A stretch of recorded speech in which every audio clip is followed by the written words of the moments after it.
So the light at the end of the tunnel is near for Menasor. All three sets of Menasor. We're going to end up with X-Transbots in a couple of months being completely completed. By the end of the year, DX9 and the other two ARM bots to completely complete it. And sometime early 2021, mid 2021 to complete Fans Toys. But there's a lot more to talk about with combiners. We're going to talk about it coming up.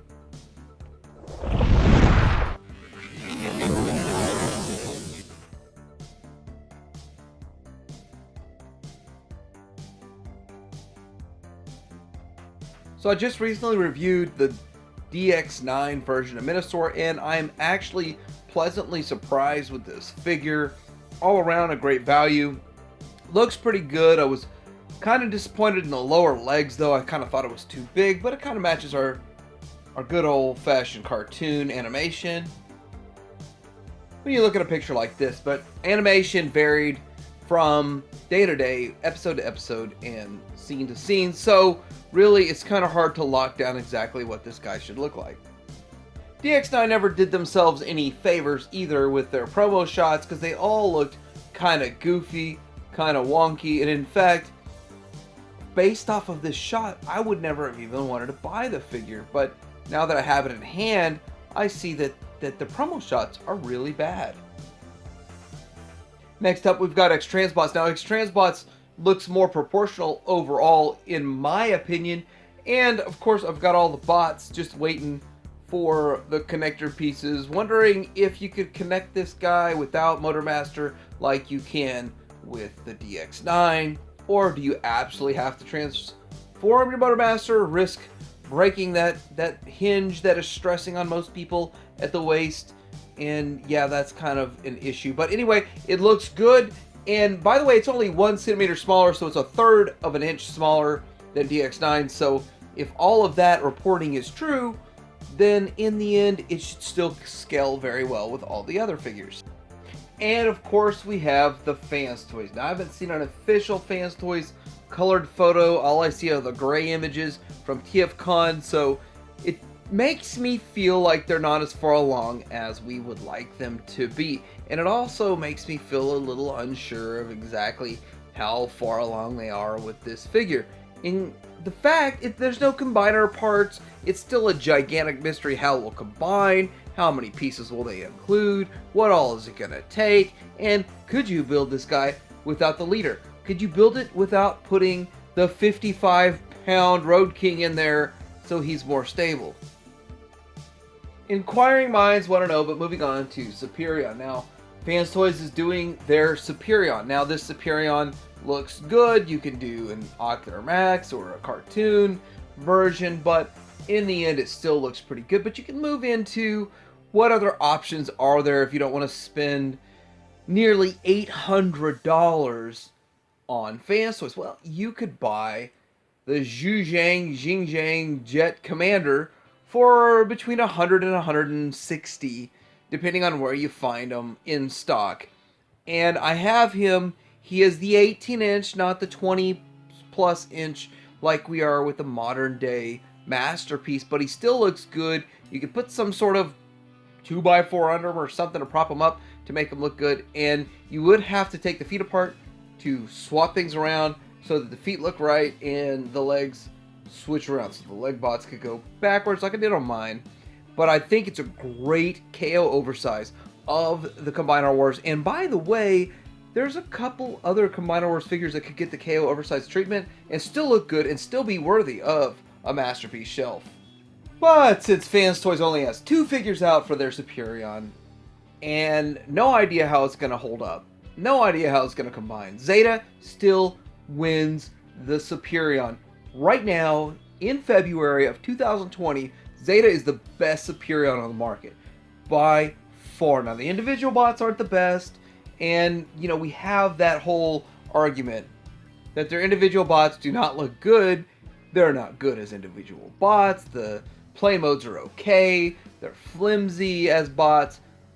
But really, in the end, nobody cares if they're only going to display Superion. Superion looks great. He is an awesome Superion. As you can see, even in this shot, it looks like they have done what they could to keep the excess pieces from falling off, but you can remove all of those wings on the forearms, the tail fins, on the shoulders. You can remove all those excess pieces to make it, well, not fall apart all the time and to look more screen accurate. So it's a great bot. I love this Superion. I'm a Superion lover myself, and this is awesome. And if you don't already know, Zeta did do a good job of making a Bruticus. Problem is, Zeta did put all of their resources towards making a Unicron for theirs. So they stopped production, development, and everything on everything they were working on at that time to go against Unicron for HasLab. So what happened? Well, they have this version right here of a Bruticus, and then they got the Bruticon coming out. So all they're putting out now is repaints and not new figures, because all of their resources were spent, and now they're kind of in a problem where they can't sell new products as well because they need to make immediate money, don't have any more money for R&D. And yes, that's all my speculation why Zeta has gone from a very prolific company to a company that almost puts nothing out per year. Yeah, that's why. Anyway, moving into MMC, which is a prolific company, and they put out a lot of releases, most repaints, is working on their version of Bruticus, and it looks good, but it's going to be too small. It's not going to match up with Zeta or Zeta Bruticus, Zeta Superion, or even DX9 Menasor, or Fans Toys Menasor, or Fans Toys Superion, or any of this stuff, or X-Transbots Menasor is going to be taller than this guy, but they do have an upgrade kit coming. Now, the upgrade kit will add almost an inch to the height, and does look a whole lot better. I think the overall look with the upgrade kit attached is much better than without, but for $65, and you're already going to be paying $100 a limb plus $150 for the mid part, so you're looking at $550 plus another $65, so $615 for a figure that's still not as tall as this competition. It's tough. I like this guy. I have 3 of the bots on pre-order, so maybe I'll go in 100%. Who knows?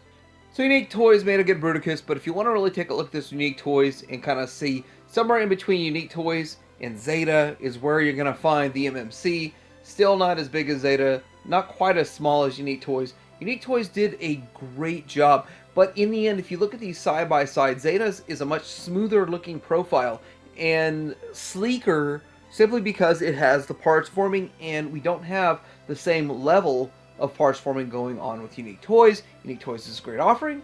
I have nothing against it, but Zeta kind of still wins in combined mode only. So what else is Zeta making? Well, they're Predaking, but then again, they're way behind on their Predaking and have released no other images other than these partial renders or drawings.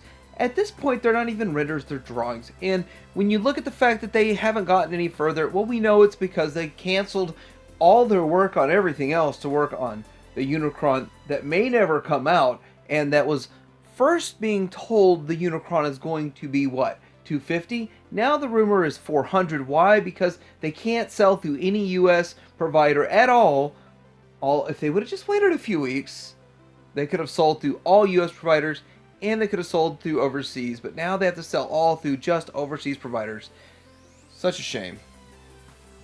Zeta's also supposed to be working on our Raiden, and of course they put that on hold too so they can get in this Unicron battle.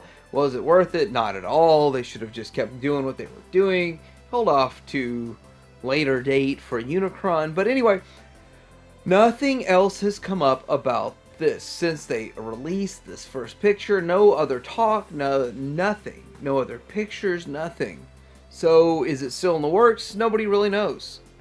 What we do know about Raiden is that Takara is doing a Raiden themselves. A lot of people are saying that this Raiden is going to be sized to match the Combiner Wars Devastator, and that's what they're calling Masterpiece, because the creator of the Combiner Wars Devastator referred to that masterpiece as a masterpiece, but it's only a mainline Titan class, smaller than Titan class Devastator. But if that's the case and it's only going to be that size, I would still want to see Zeta do their Raiden at a true masterpiece size with Zeta prices, because Zeta prices are the best.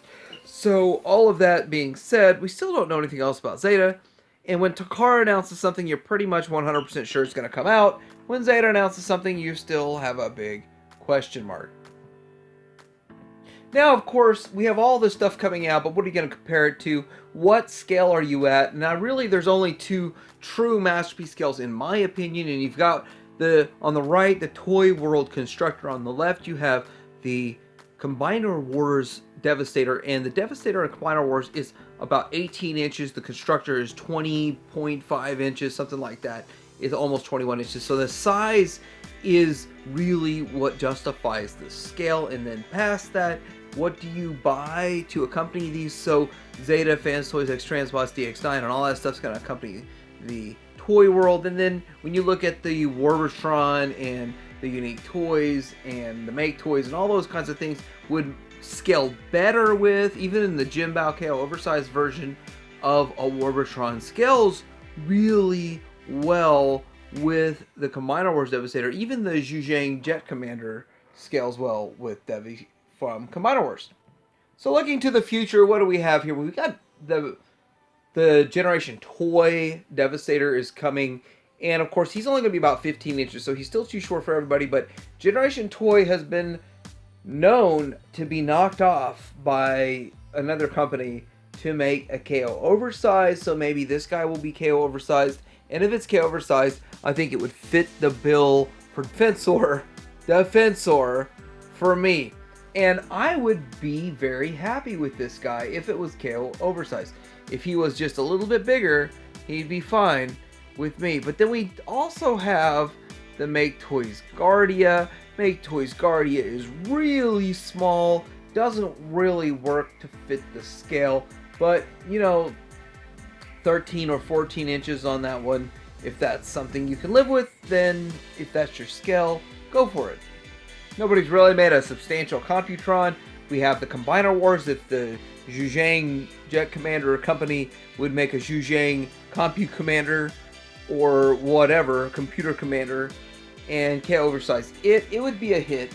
I think they would make it a little bit bigger. It needs to be a little bit bigger than they did with their Superion, simply so it can scale with this new scale of Zeta and all that, but someone needs to make it. Now, we do have Warbotron. Warbotron looks okay. He's okay. And if somebody KO oversized it, it might work, but in the end, I really just think we need a whole new design. I mean, a whole new design built to the size of Zeta, Fans Toys, X-Transbots, DX9, and all of those, then we would be in the running. This figure would work, but I don't think that Jimbao is going to KO oversize this guy anytime soon. Getting into more obscure combiners, we do have Unique Toys, and they made this guy here, but he is not really all that big either. So you're looking at older generations of these combiners. The older generations made them smaller. Older generations focused more on Chug than Masterpiece, and nowadays it is all about Masterpiece with third party. And so if you're wanting to get an Abominus, maybe we could get a KO oversize of the Combiner Wars. We're in the middle of getting a KO oversize of the Combiner Wars, but it's not going to be as big as Zeta. It's not going to be as big as any of these other ones, simply because of the fact that it's not KO oversized enough. Now, I've got 3 of these 5 bots to make this guy. I can't wait to assemble him, but in the end, I think he's just going to be in the 15 to 17 inch range. I can't prove that, but seeing as how they're not oversized enough to more or less double the size, they're just like about 50% bigger, so this should be 50% bigger. Of course, we have the Generation Select Sporanicon. Now, this guy is going to be bigger than the average combiner, but he's only going to be about 14 inches, so it's not much bigger, so it's not big enough to really truly be Masterpiece. Taking that out of account, he still looks really good. Proportion, he's got a great proportion to him. He's got a great scale. I think it looks great, but we also had TFC. Now, TFC made their TFC Poseidon, and again, it's about the same size as that one's going to be, and I think it's getting a little bit cheaper as time goes by. TFC's also trying to do their own Abominus, I think. I don't know what TFC's doing, to tell you the truth, but this is one of the oldest companies out there that made third party, and so they started Chug, and they're still trying to stay, Chug. They're not relevant in today's market. Lastly, I want to talk about Rising Force. And again, Rising Force is another masterpiece Menasor that has not released a single figure. So in most people's minds, Rising Force is a non-consideration because, well, everybody's spending their money on what? Figures that are getting released now. And if you get a great Menasor on your shelf, you're not going to want to replace it with theirs unless theirs is ridiculously cheap and you're not happy with what you have, or you never bought one in the first place. So they really need to come out swinging with a low price point, and hopefully they sell a bunch of them. But the bots seem to be X-Transbots size, and their Motomaster seems to be, well, MP10, 44, that kind of size. So that all would work out. It would be a good set if I could ever get it to production. Speaking of production, how far behind are we with all the stuff going on overseas? Well, we all assume 2 months behind, but I would tell you that we're more than likely 3 months behind. 2 months of completely shutting down an operation could possibly put them farther behind than just 2 months, with a lot of the basics that were not going on during that time frame, and having to pool the resources and get things going again. It's not as simple as flipping a switch. You shut an entire segment of the manufacturing process down for 2 months. It's not as easy as, all right, we're back, let's get started. There's a lot more factors to it, a lot more people involved. I guarantee you 2 months of being shut down is at least 3 to 4 months behind in a production schedule, and they do produce more than just toys in these factories, so who knows.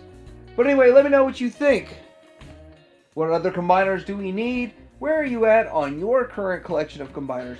What is exciting you about this whole Masterpiece Combiner War? Do you go with the 20-inch? Do you go with the 8-inch, 18-inch? Or do you go with the 14 or 15-inch and sub? Below that, like, subscribe. Tadarium Hanger out.